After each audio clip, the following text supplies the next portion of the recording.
Ug karon nga adlaw mga idol, magsubay-subay na sa diri sa sapa mga idol para nga makasudan. Sa dili pa mga idol, mayong udto, kumusta da inyo diya mga idol? Gusto lang pud ko magpasalamat sa inyo ha mga idol nga kanunay gid mo nagsuporta sa akong mga video. Karon balik dito sa tuang pagpanud-an diri sa sapa mga idol, subay-subay sa ta diri karon. Siyempre kung wala mo'y lingaw diya mga idol, uban ni mo ang pagpanud-an diri sa sapa mga idol. Kini pud din sa paan ni amo ang gisubayan karon mga idol, wala kayo ni isda kasagara gid mga idol, mga baki o bullfrog. Pero okay ra gyapon nung kay ni nga sapa mga idol, kay daghan-daghan sa mikwa ni nga baki niabot man gid siya og 5 kay kini gun sa paa mga idol, daghan gid kay siya gapanghilo mao nang wala gid kay mga isda, ang mga baki ra ginaa, mga bullfrog mo ra gid siya nga buhi kay di man kay siya mga hiluan. Siyempre pod mga idol, para gid makuha na mo ang baki, wala man gid diri sa tubig mo nang amo gid na siyang lampas-lampasan ang mga kilid parehas ani mga idol para siya manglayat ang mga baki diya sa tubig. Ug ako pong isa ka kauban diya mga idol, may nasahin sa babaw, may tiglampas-lampas para manglayat gid siya, manandali ra siya makuha inig tugpas sa tubig. Unya matik na din mga idol, kay udto naman mo nang amo nagisugo mong isa ka uban nga maghaling na nga ipasugban na ning uban. Kay ubay-ubay naman sa nimong kuha mga idol mo nang amo lang ging pasugbahan kay gutom kami, nagdaan lang po din big mga suka. Tungag gid pud sa kagutom sa kong mga kauban mga idol, man ang naguna-una lang gid sila og kaon pag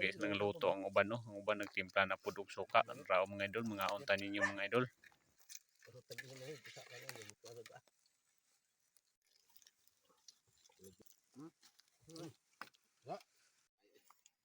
Kaurot.